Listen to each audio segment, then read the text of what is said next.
geste de toi viendra mon secours.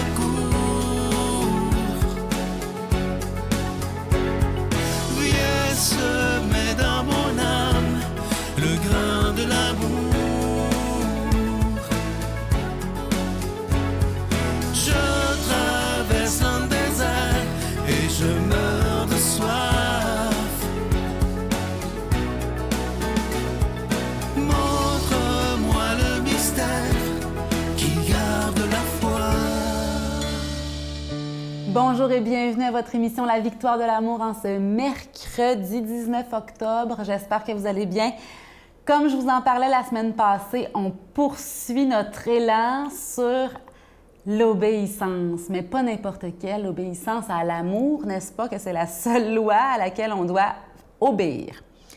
Et aujourd'hui, c'est la fête du Saint-Martyr, Isaac Jogues, Jean de Brébeuf et leurs compagnons, les Saint-Martyrs canadiens, ceux qui ont fondé notre pays. On dit qu'il y a que le sang des martyrs est semence de chrétiens. Mais aujourd'hui, là, qui est martyr? Il y en a encore, bien sûr, des lieux dans le monde où le nom de Jésus n'a pas encore été annoncé. Mais en général, là, le martyr d'aujourd'hui, il est bien différent. Le martyr d'aujourd'hui, il se trouve à continuer d'aimer dans les désagréments du quotidien. Et ça porte témoignage pour la foi de ceux qui nous entourent, qui n'ont pas la foi. Leur naissance à la foi peut survenir grâce au témoignage que nous, on continue d'être souriants dans l'épreuve, continue d'être serein, paisible, continue de faire confiance en Dieu, même dans l'épreuve, la souffrance, la maladie. Ça, c'est du martyr. Et pour en arriver à verser le sang de notre âme, entre guillemets, là, pour en arriver à témoigner vraiment, il faut pratiquer dans les petites choses. Comme dirait Thérèse. Thérèse, elle voulait être tout dans l'Église. Elle voulait être martyr, elle voulait être témoin, elle voulait être prêtre, les femmes.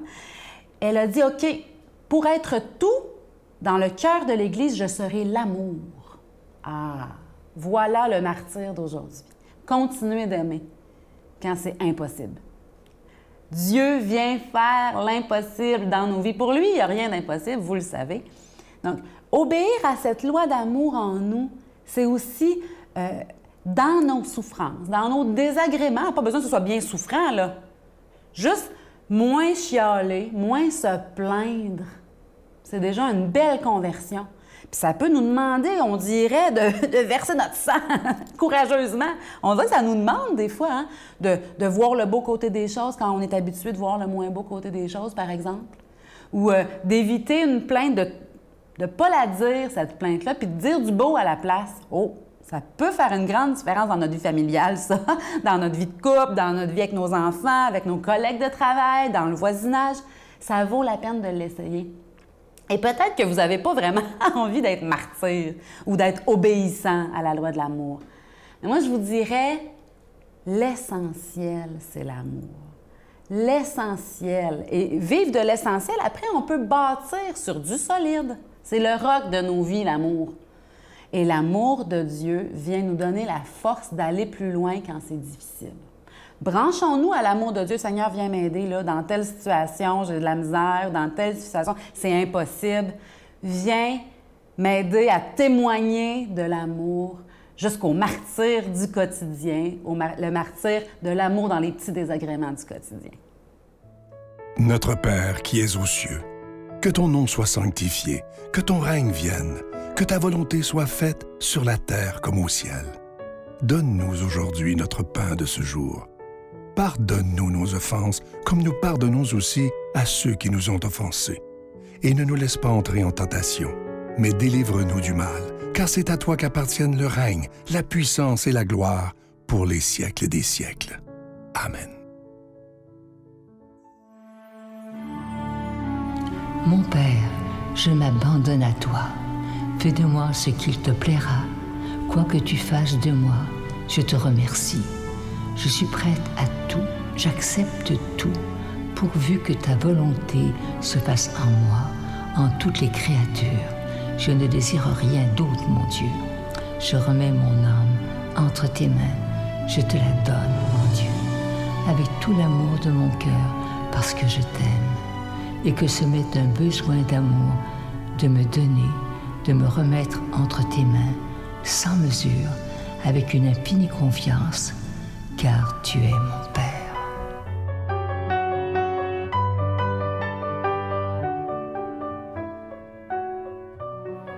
Encore une fois, j'ai la joie de vous parler de mon tout nouveau livre qui est le cadeau du mois d'octobre. Il s'intitule « La vie après la mort, ce que Jésus nous promet ». J'y ai mis tout mon cœur, vraiment. C'était une joie pour moi de faire ce livre-là parce que la mort m'a toujours questionné. Avant, j'avais très peur de la mort et avec le temps, j'ai appris à l'apprivoiser et ce livre-là m'a beaucoup aidé. Et je sais qu'il y a beaucoup d'entre vous qui ont une crainte de la mort épouvantable, mais je vous promets que ce livre-là va beaucoup vous aider parce que je nous rappelle dans ce livre toutes les promesses que Jésus nous fait, que la vie, ça se finit pas quand on meurt. Au contraire, c'est une nouvelle vie qui s'ouvre sur l'éternité, imagine, mais une éternité où la souffrance n'existera plus. Alors, je vous rappelle qu'il est écrit en gros caractères, facile à lire. Vous le recevrez avec un don de 25 $, et si vous en voulez deux. Avec un don de 40 $, je vous donne l'adresse. La Victoire de l'amour, case postale 120, succursale Boucherville à Boucherville. Le J4B 5E6, je vous la redonne. La Victoire de l'amour, case postale 120, succursale Boucherville à Boucherville. Le J4B 5E6. Également par téléphone, par carte de crédit du lundi au vendredi de 8h30 à 16h30 dans le 514-523-4433, 523-4433 ou sans frais le 1-888-811-9291, 1-888-811-9291 et aussi sur notre site Internet. Vous savez que c'est une façon extrêmement rapide, sécuritaire et efficace de faire votre don. C'est le www.lavictoiredelamour.org. Je vous rappelle le titre du livre, La vie après la mort, ce que Jésus nous promet. Merci de votre grande générosité parce que si la victoire de l'amour existe, c'est grâce à vous.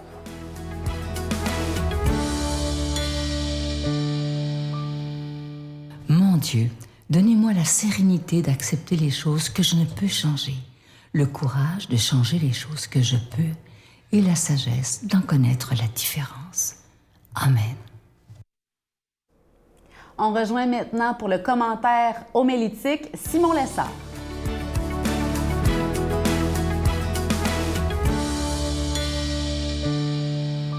De l'Évangile selon saint Luc. Jésus disait à ses disciples, « Vous le savez bien, si le maître de maison connaissait l'heure où le voleur doit venir, il ne le laisserait pas percer le mur de sa maison. Vous aussi tenez-vous prêts. C'est à l'heure où vous n'y penserez pas que le Fils de l'homme viendra. » Pierre dit alors, « Seigneur, cette parole s'adresse-t-elle à nous ou à tout le monde? » Le Seigneur répond, « Quel est donc l'intendant fidèle et sensé à qui le maître confiera la charge de ses domestiques pour leur donner en temps voulu leur part de blé? Heureux serviteur que son maître en arrivant, trouvera à son travail. Vraiment, je vous le déclare, il lui confiera la charge de tous ses biens. Mais si le même serviteur se dit « Mon maître tarde à venir », et s'il se met à frapper serviteurs et servantes, à manger, à boire et à s'enivrer, son maître viendra le jour où il ne l'attend pas et à l'heure qu'il n'a pas prévue. Il se séparera de lui et le mettra parmi les infidèles. Le serviteur qui, connaissant la volonté de son maître, n'a pourtant rien préparé, ni accompli cette volonté, recevra un grand nombre de coups. Mais celui qui ne la connaissait pas et qui a mérité des coups pour sa conduite n'en recevra qu'un petit nombre. À qui l'on a beaucoup donné, on demandera beaucoup. À qui l'on a beaucoup confié, on réclamera davantage. Quelle image de Dieu nous laisse cet Évangile? Dieu est comme un voleur. Dieu est comme un maître exigeant et qui punit sévèrement. Tenez-vous prêts, comme s'il fallait avoir peur, comme s'il fallait être sur nos gardes, comme si Dieu cherchait à nous prendre en défaut. Mais non, ce n'est pas ça évidemment le sens de cet Évangile. Dieu est bien un voleur. Dieu est bien un maître, mais dans un tout autre sens. Car ce que le Dieu voleur vient dérober, ce sont nos cœurs. Notre Dieu est un Dieu jaloux, dans le sens qu'il vient voler notre amour pour que nous soyons tout à lui. Alors, se tenir prêt veut dire non pas d'avoir peur de la venue de Dieu, non, mais au contraire d'avoir hâte de son arrivée dans nos vies. Hein? Un peu comme une fiancée pourrait avoir hâte de la visite surprise de son fiancé. Et elle se tient toujours belle au cas où. Hein? Et quand il vient, c'est une heureuse surprise. Quand on est prêt à recevoir quelqu'un qu'on aime, on est toujours content de sa venue, même si elle n'était pas annoncée. Et Dieu vient en nous, vient dans notre cœur comme dans sa propre maison. Il se sent chez nous, il se sent chez lui, chez nous. Hein? Notre cœur, c'est son tabernacle, c'est sa maison. Il vient y vivre. Eh bien, quand on va chez nous, pas besoin de s'annoncer. Hein? On rentre chez nous à l'improviste, n'importe quand on veut.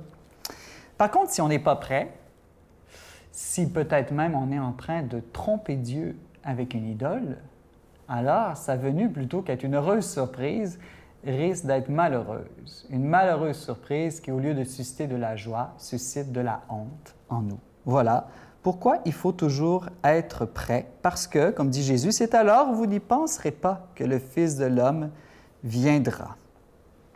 Et après cette première parole, Pierre, le premier pape, demande à Jésus, « Seigneur, cette parole s'adresse-t-elle à nous ou à tout le monde? » Faux dilemme, de toute façon, comme Jésus fait souvent, il ne répond pas directement à la question de Pierre, il répond par une autre parabole. Et Jésus, qu'est-ce qu'il répond? Eh bien, il nous rappelle que nous sommes tous, d'une certaine manière, des serviteurs de Dieu, lui qui est le véritable maître de nos cœurs. Alors, à certains, le maître a confié plus. Hein, on peut penser dans l'Église aux évêques, aux prêtres, à tous ceux qui ont des dons et des charismes spéciaux pour servir l'Église. À d'autres, on peut penser, et ce n'est pas tout à fait vrai, mais en tout cas, on peut penser qu'il aurait confié moins aux pauvres, aux malades, aux petits, aux souffrants, à ceux qui ignorent encore les vérités sur Dieu. Mais à tous, au moins, il nous a confié notre propre personne, notre corps, notre âme, qui lui appartiennent et dont nous devons prendre soin, car un jour, il viendra tout redemander hein, pour que tout soit à lui. Le Seigneur est bon et juste en même temps. Hein, donc, à qui il a beaucoup donné puisqu'il est bon, il demandera beaucoup puisqu'il est juste aussi. Juste et bon, toujours en même temps. Et enfin, il nous donne aujourd'hui une nouvelle béatitude, la béatitude des carriéristes. Heureux serviteur que son maître en arrivant trouvera son travail et lui confiera la charge de tous ses biens. Heureux ceux qui sont fidèles à faire au fond la volonté de Dieu. Que le Seigneur nous bénisse aujourd'hui, au nom du Père et du Fils et du Saint-Esprit. Amen. Je vous salue Marie, pleine de grâce. Le Seigneur est avec vous. Vous êtes bénie entre toutes les femmes, et Jésus, le fruit de vos entrailles, est béni. Sainte Marie, Mère de Dieu, priez pour nous pécheurs, maintenant et à l'heure de notre mort. Amen.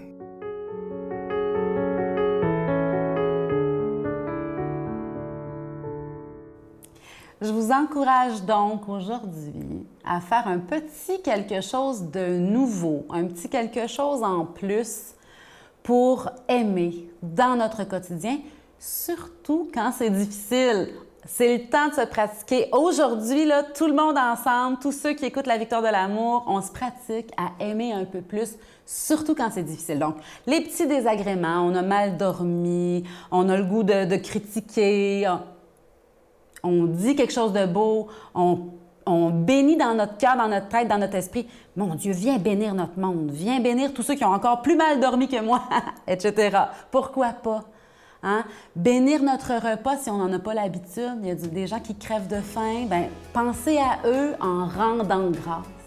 Je vous souhaite une excellente journée à chacun. Il n'y a pas un dépendant, que ce soit drogue, alcool, peu importe, qui se lève le matin et qui ne prie pas pour arrêter. C'est une obsession. Il n'y a pas personne qui veut être là-dedans. Prendre un enfant par la main et lui chanter des refrains pour qu'il s'endorme à la tombée du jour. Prendre un enfant par l'amour. Prendre un enfant comme il vient